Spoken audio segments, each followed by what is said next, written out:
दूसरा, अपनी press conference में शुरू करता हूं इस बात को लेकर कि किसी के मन में ये संदेह ना रहे कि मैं भारतीय जनता पार्टी की जो नेशनल लीडरशिप है उसके खिलाफ हूं या किसी राजनीतिक दल के मैं खिलाफ हूं।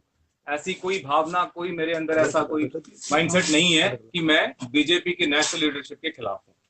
कारण ये है कि जो कुछ भी पार्टी ज्वाइन करने के बाद अभी तक हुआ, तो थोड़ा सा 2 मिनट में आपको मैं कहना चाहूंगा कि मैं एक दलित कम्युनिटी से बिलोंग करता हूं और पूरे भारतवर्ष में मैं रहा हूं, आगे पीछे घूमा हूं क्योंकि पिताजी फौज में थे। और जब से मैंने बीजेपी ज्वाइन की है, कुछ ऐसे अधिकारी यहां पर थे जिन्होंने मुझे पल पल एहसास कराया कि वाकई मैं दलित हूं और मेरी क्वालिटी, मेरी क्रेडिबिलिटी को ध्यान में नहीं रखा गया और मेरी जात को ध्यान में रखा गया।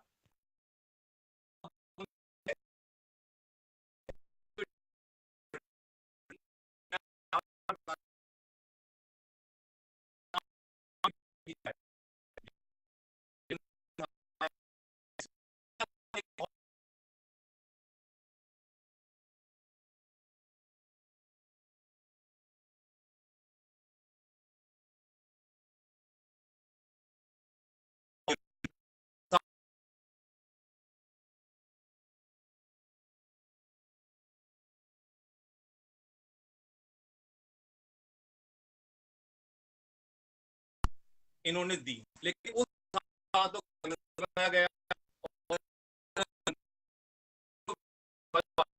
दिया गया।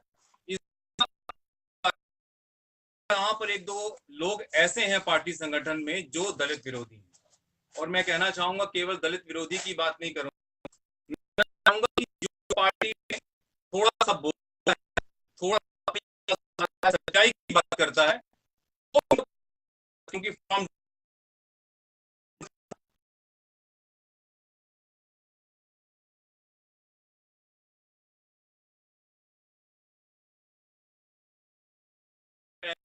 में रहे और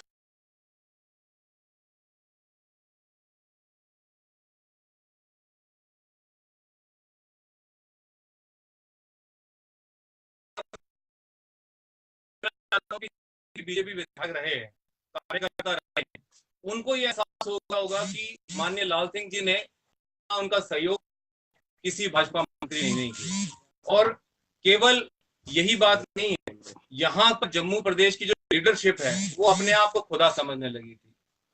रावण की लंका पार्टी क्या रही, और खासकर जिस प्रकार का रवैया जो यहाँ की स्टेट लीडरशिप हो रही है, तो उसमें मैं कहना चाहूंगा इस बार इतिहास है। मैं आपके सामने बता रहा हूँ, एक एक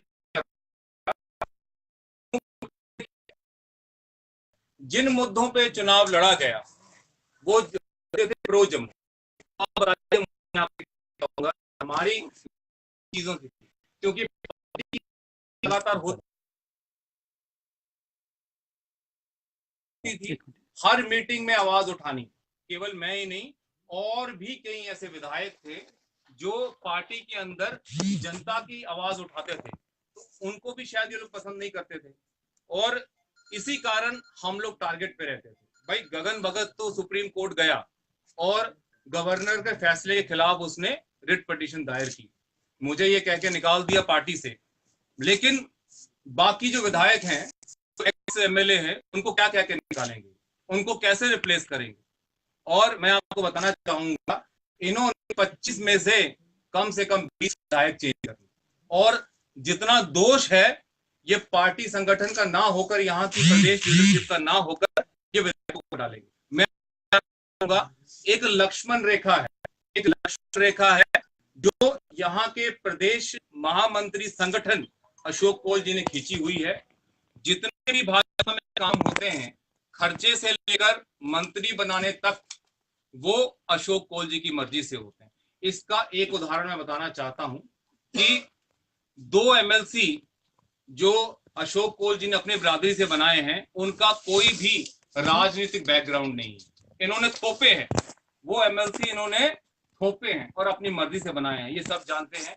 और ये जितने भी एमएलसी बनाए गए हैं, ये अपनी सुविधा के हिसाब से बनाए गए, चाहे वो जम्मू मेयर की बात हो, चाहे कोई भी बात हो, जो इनके कंट्रोल में रहे, जो इनके काबू में रहे, जो इनके डिक्टेटरशिप के अंदर रहे, वो लोग इनको ज्यादा पसंद है। और आने वाले दिनों में आप देखिएगा कि जो इन्होंने दलित इग्नोरेंस की है, जो उन्होंने झूठे वादे किए हैं, खासकर बेरोजगारों से जो वादे किए थे कि रोजगार देंगे, इसका खामियाजा इनको भुगतना पड़ेगा। आज ही मैं आपको बता दूं, 5-6 साल उन नौजवानों से खूब जम के काम लिया गया जो आधार कार्ड बनाते थे। आपने देखा होगा कितनी मेहनत से वो लोग काम करते, सुबह से लेकर शाम तक लगे रहते थे। आज उनको निकालने की कोशिश हो रही है, उनको दरकिनार करने की कोशिश हो रही है, क्योंकि सेंट्रल गवर्नमेंट ने जो भी स्कीम चलाई उसमें ये इन युवकों का बहुत बड़ा रोल था।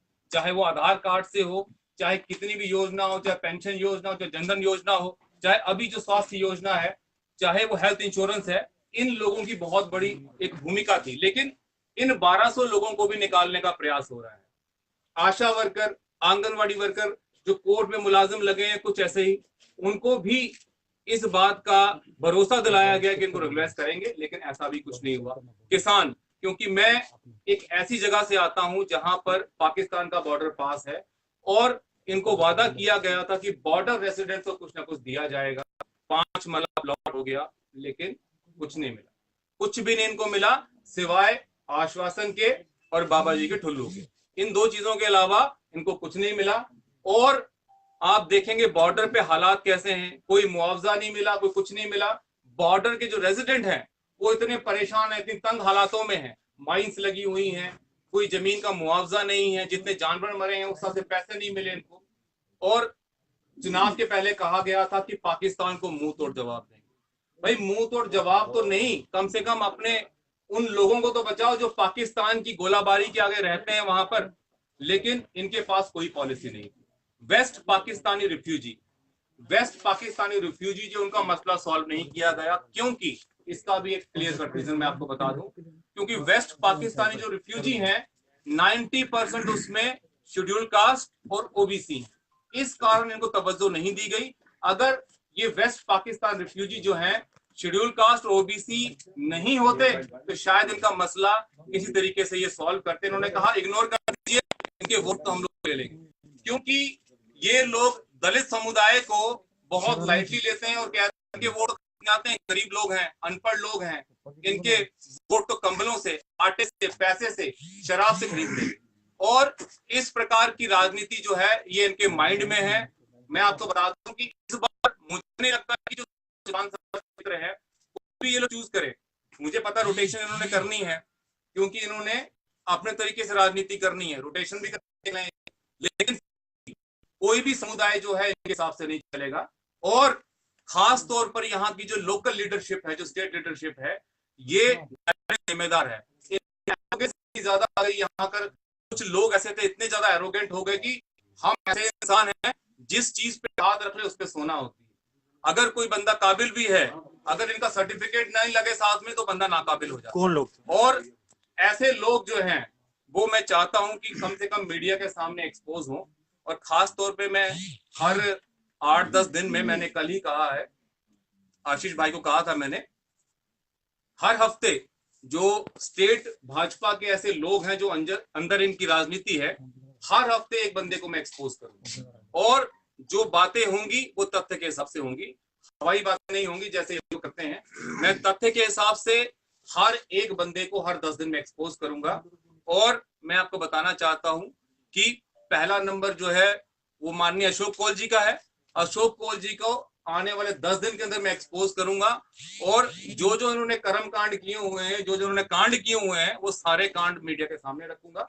और जिस प्रकार से इन्होंने अपनी सियासत चलाई है, जिस प्रकार से इन्होंने अपनी राजनीति चलाई है और अपने लोगों के ट्रांसफर्स कराए हैं, और मैं आपको बताना चाहूंगा कहां कहां इन्होंने ट्रांसफर्स कराई हैं, कहां कहां इन्होंने जॉब दिलाए हैं, कहां कहां इन्होंने एडजस्टमेंट की है, ये आपको मैं आने वाले 10 दिनों में बताऊंगा। और लगातार जितनी मुझे जानकारी है, क्योंकि भाजपा के अंदर रहा हूं, मुझे सारे लूप होल पता है कि कहां पर कौन कौन किस हिसाब से काम कर रहा है और कैसे कैसे ये जम्मू के लोगों को, और खास तौर पर कश्मीर का डर दिखाकर कि कश्मीर खा जाएगा, कश्मीरी खा जाएंगे, पाकिस्तान खा जाएंगे, ये डर दिखा दिखाकर खुद लूटने में लगे हुए। आज आप ये देखेंगे कि जम्मू का जो यूथ है अगर आप बात करें 12,000 एसपीओ, 11,000 एसपीओ कश्मीर चले। आप मुझे बताइए क्यों नहीं जम्मू में, जम्मू की लड़ाई लड़ते थे, क्यों नहीं जम्मू में रखा इन्होंने, आधा आधा क्यों नहीं किया? कैसे चले गए 11,000 श्रीनगर? जम्मू में क्या नौजवान नहीं है, इनको रोजगार नहीं चाहिए? लेकिन फिर भी जम्मू के लोगों ने बड़ा दिल किया और उन्होंने कुछ नहीं बोला। मुझे पता है लोकतंत्र में लोग शायद मुंह से ना बोले, हर एक व्यक्ति जो होता है, मैंने भी काफी 3-4 साल नहीं बोला, अब जब समय आ गया बोलने का तो मैंने भी बोला। ऐसे ही मैं आपको बताना चाहूंगा, कई भाजपा के कार्यकर्ता, कई शायद पूर्व विधायक जो हैं, ऐसे ही खुले में आकर भाजपा की ये पोल पट्टी खासकर यहाँ के लोकल लीडरशिप की खोलेंगे। और मैं आपको बताऊं, पूरी सेटिंग चलती है यहाँ पर, कोई सेटिंग में कमी नहीं है, तगड़ी सेटिंग चलती है यहाँ पर। बिना सेटिंग के भाजपा का एक पत्ता भी नहीं हिलता, और जितना चंदा भाजपा में चलता है और कहीं भी नहीं चलता। यहाँ पर जितने भी मंत्री बने थे, मैं आपको बताऊंगा कि आने वाले दिन में, क्योंकि आज मैं जो प्रेस कॉन्फ्रेंस रखी है, मैं चाहता हूं कि ये इसमें भी थोड़ा सा अच्छा रहना चाहिए, हर एक एपिसोड अच्छा होना चाहिए इसका। आने वाले दिनों में लगातार प्रेस कॉन्फ्रेंस में करूंगा और हर एक बंदे को एक्सपोज करूंगा, किसने कहां कहां कितना कितना पैसा दिया और वो पैसा कैसा दिया, कैश दिया है, और कैश में भी 100 के नोट कितने थे, 500 के नोट कितने, 2,000 के कितने थे, ये भी मैं आपको बताऊंगा। पैसे किसको दिए, किस समय दिए, ये भी मैं आपको बताऊंगा। और यहां पर जितने भी मंत्री बने हैं, बिना चंदे के कोई नहीं बना, हर एक व्यक्ति ने चंदा दिया है, और चंदा किन लोगों को दिया, ये पैसा कहां गया, किन के आशीर्वाद से बना, ये भी मैं आने वाले दिनों में आप लोगों के सामने रखूंगा। और खास तौर पर मैंने देखा कि रविंदर रैना कह रहे हैं कि जम्मू के साथ इन्होंने एंटी जम्मू कर दिया। मैं आप लोगों को बता रहा हूं, एंटी जम्मू सर्टिफिकेट देने वाले ये जम्मू के जम्मू जनता एंटी जम्मू दे रही है, उनके सवाल आवाज उठाना एंटी जम्मू। आज मैंने बोली भाई,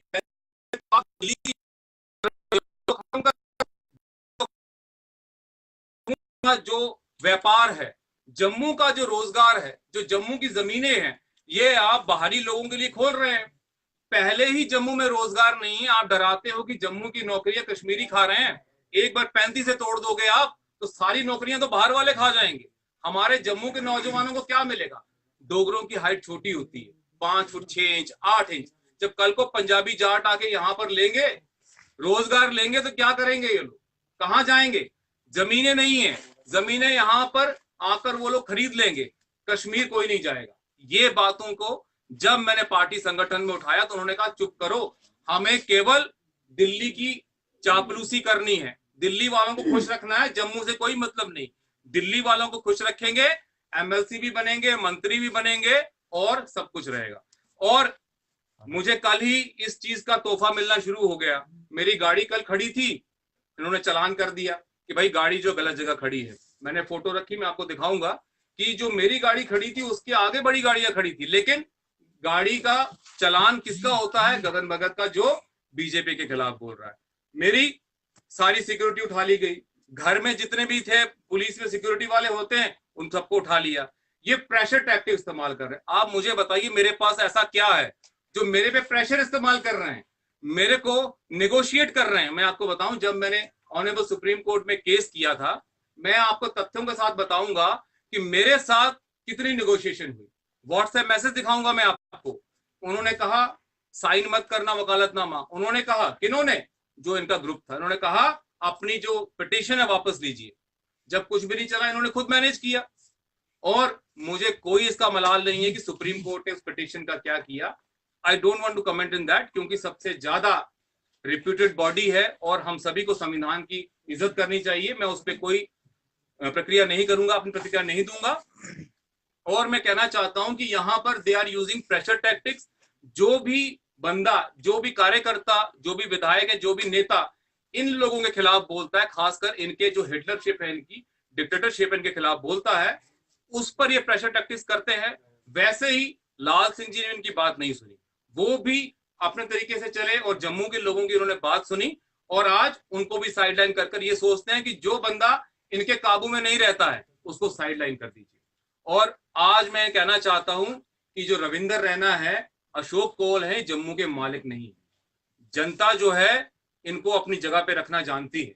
और मैं बताना चाहता हूं, जनता जो है वो वोट देगी अगर तो कैपेबिलिटी के हिसाब से, जिस व्यक्ति ने काम करवाया होगा, जिस व्यक्ति ने विकास करवाया होगा। मुझे बोलने की कोई आवश्यकता नहीं है, वो व्यक्ति कहीं से भी आ जाए, वो व्यक्ति किधर से भी आ जाए। अगर आज भाजपा सोचती है कि उसने चुनाव जिताया है, तो ऐसा कुछ नहीं। मैं आपको बताना चाहूंगा 2014 में जब मुझे उन्होंने मैंडेट दिया था, तो मुझे भाजपा के कार्यकर्ता ही नहीं मिले चुनाव प्रचार के झंडे लगाने के लिए।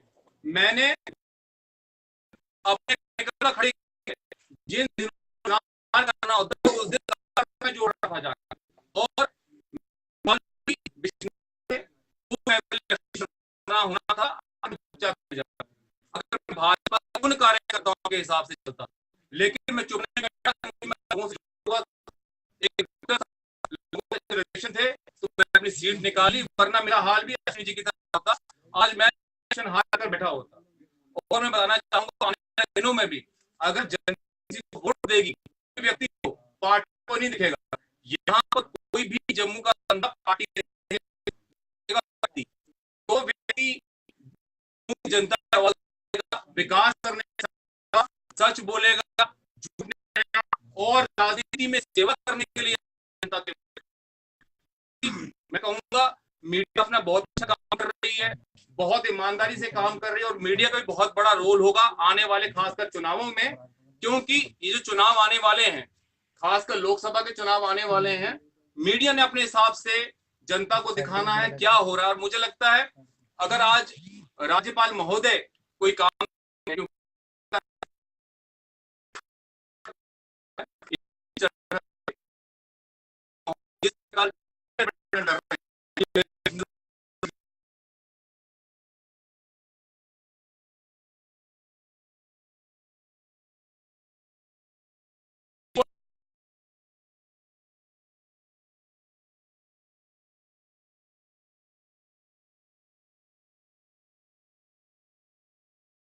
पुलिस पे मोड़ लगा रहे हैं। जो भाजपा के मंत्री थे तो अच्छी सरकार नहीं चला सके, जब नहीं चला सके तो मतलब कहीं ना कहीं जो यहाँ का संगठन है, लोकल संगठन है, वो गलत था, वो अपनी पॉलिसियां रख रहा था। आप मुझे बताइए, जो अमरनाथ भूमि आंदोलन के समय युवकों के ऊपर केस बना था, वो केस क्यों नहीं हटाया गया? मैंने डिस्ट्रिक्ट डेवलपमेंट बोर्ड की मीटिंग में भी आवाज उठाई, उन्होंने कहा हो रहा है, अभी तक नहीं हुआ। अभी तक उन युवकों का आप देखेंगे कैरेक्टर सर्टिफिकेट नहीं बन रहा। नंबर 2, आप देखेंगे महाराजा हरि सिंह जी, जिन्होंने 35 से, जिनके पूर्वजों ने 35 से का कानून लाया था, उनके नाम पर एक जम्मू में आवाज उठी, उनके नाम का एयरपोर्ट होना चाहिए। कश्मीर का एयरपोर्ट किसी विशिष्ट व्यक्ति के नाम पर है, लद्दाख का एयरपोर्ट किसी विशिष्ट व्यक्ति के नाम पर है। और मुझे नहीं लगता कि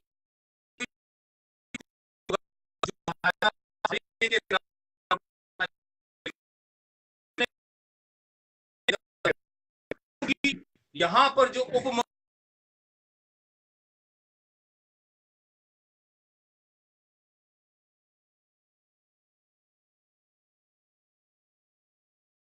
पीडीपी को मजबूती से कह सकते थे कि भाई जम्मू एयरपोर्ट का नाम जो है हमने महाराजा हरि सिंह जी के नाम पे रखना। जब पत्थरबाजों के केस 1 महीने में खत्म हो सकते हैं, आज 10 साल हो गए हैं अमरनाथ भूमि आंदोलन को, तो इनके केस खत्म क्यों नहीं हुए? अब रिफ्यूजी समाज की मैं बात करूं, इन्होंने लड्डू पकड़ा दिया 5.5 लाख का और एक सर्टिफिकेट लिया ओटीएस का। ओटीएस का मतलब होता है one time settlement. One time settlement का इनको सर्टिफिकेट लेकर और उनको कह दिया 30 लाख मिल जाएंगे। 5 साल लग गए इनके पैसे आते आते 5.5 लाख। तो आप देख लीजिए 30 लाख कम से कम 30 साल लगेंगे। और जब इनमें से कई बंदे स्वर्गवासी हो जाएंगे, तो आज ये भाजपा कह रही है हमने रिफ्यूजी समाज को ये दे दिया वो दे दिया। आज मैं कहना चाहता हूं कि रिफ्यूजी समाज जो है इनके पैसों का भूखा नहीं है। जो बुरा दौर था रिफ्यूजी समाज का वो निकल चुका है। अब रिफ्यूजी समाज अपने पांव पे खड़ा हो चुका है, क्योंकि हमारे आरएसपुरा में बहुत से लोग रिफ्यूजी समाज से संबंध रखते हैं। अब उनका जो मुख्य इशू थे, इंडिविजुअल इंतकाल हो गया, इनकी जो बस्तियां थी रेगुलराइज नहीं हुई, इनका मसला किसी ने नहीं उठाया, इनकी बात तक किसी ने नहीं उठाई। और आप देखेंगे जो यहाँ की लीडरशिप है, मैं आपको बताना चाहूंगा कि ये ओनस जो है ये बीजेपी विधायकों पर, मंत्रियों पर डाल रहे हैं। मैं तो कहना चाहूंगा यहाँ के स्टेट लीडरशिप जो भी डिसीजन लिए जाते थे, यहाँ की स्टेट लीडरशिप द्वारा लिए जाते थे, तो केवल कठपुतली थी। मंत्री वो बने जिन्होंने पैसे ऑर्डर के साथ, एक भी विधायक को ना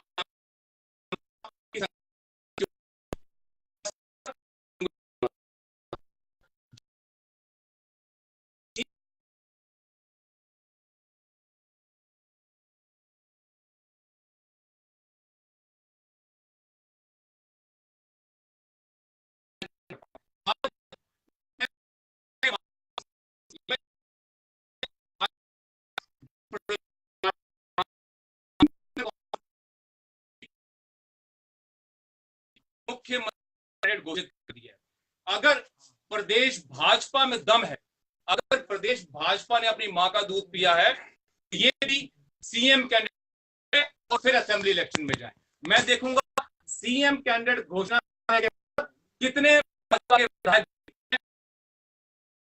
अगर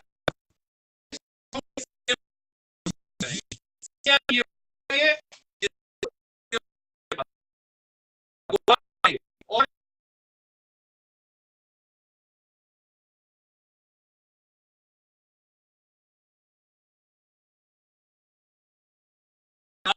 जो बोलने के लिए, जो काम करने के लिए आजाद हो,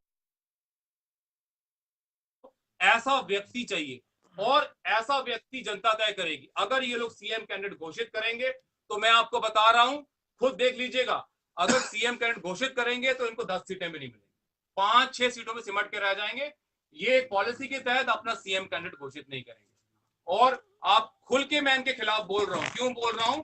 क्योंकि इनकी पॉलिसी समझिए, डर ये दिखा रहे हैं कश्मीर का, और जम्मू को ये लोग इग्नोर कर रहे हैं। जम्मू में आप बताइए मुझे कि कौन सा प्रोजेक्ट जो है वो भाजपा से जुड़ा हुआ है। यहाँ भाजपा ये छाती ठोक के कहती ये हमने किया, मेडिकल कॉलेज ये नहीं कर सके, चिनानी नाशी टनल ये नहीं ला सके, जम्मू का जो एयरपोर्ट बड़ा होना था उसका नहीं कर सके। कौन सा मसला इन्होंने किया? कौन सी चीज ये लोग कह सकते हैं? सर्कल रोड की अगर बात की, वो तो स्वर्गवासी मुफ्ती मोहम्मद सैयद, उन्होंने असेंबली में अनाउंस किया था और उन्होंने कहा था कि जम्मू और श्रीनगर में बहुत ट्रैफिक होती है, इसको डीकंजस्ट किया जाएगा, डीपीआर हम बनाकर दिल्ली में भेज रहे हैं। और भाजपा के साथियों से अनुरोध है कि वो दिल्ली में जाएं और जम्मू श्रीनगर का जो खास तौर पर ट्रैफिक डीकंजेशन है उसको दूर करें। तो सर्कुलर रोड जो है ये भी भाजपा की कोई देन नहीं है, ये खाम का क्रेडिट ले रही है, ये देन जो है मुफ्ती मोहम्मद सैयद की है। और असेंबली में बकायदा रिकॉर्ड में है, ये रिकॉर्ड में है जो मुफ्ती मोहम्मद सईद ने सर्कुलर रोड के बारे में बोला। और मैं आपको साफ तौर पे कहना चाहता हूं कि भाजपा की झोली में कुछ नहीं है जो चुनाव के समय ये कह सके हमने जम्मू को दिया। जम्मू को कुछ भी नहीं दिया, जम्मू को बाबा जी का ठुल्लू दिया और कुछ नहीं दिया, क्योंकि यहां पर जम्मू के लोगों को बेवकूफ बनाया गया, कुछ नहीं दिया गया। और इसके अलावा इनके पास है ही क्या? और जो व्यक्ति बोलता है, जो व्यक्ति आवाज उठाता है, उनको दबा देते हैं। वो कहते हैं हमारे हिसाब से चलो, नहीं तो बाहर चलो। आज मैं धन्यवाद देता हूं खासतौर पर मीडिया के भाइयों को, आज आपने मेरी बात सुनी, और ये बात मुझे लगता है कि जनता तक नहीं चाहिए।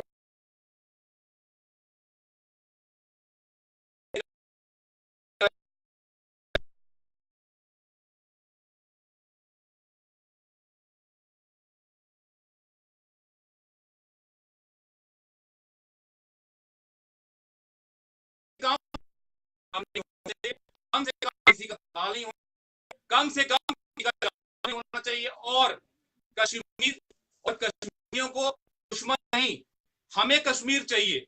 कश्मीर की एक इंच को, कश्मीर को दूर करके वो जगह नहीं ले, उन लोगों से मदद चाहिए, वहां जाना चाहिए।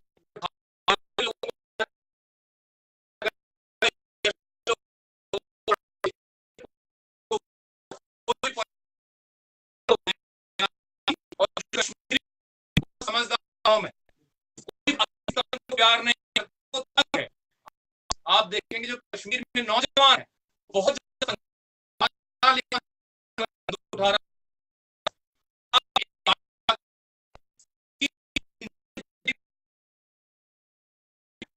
में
तो ये पंचायती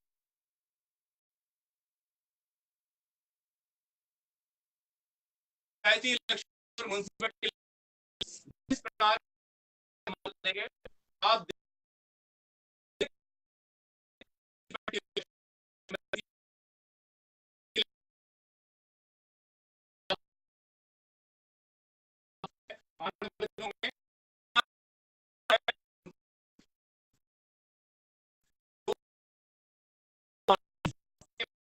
जिनको उम्मीदवार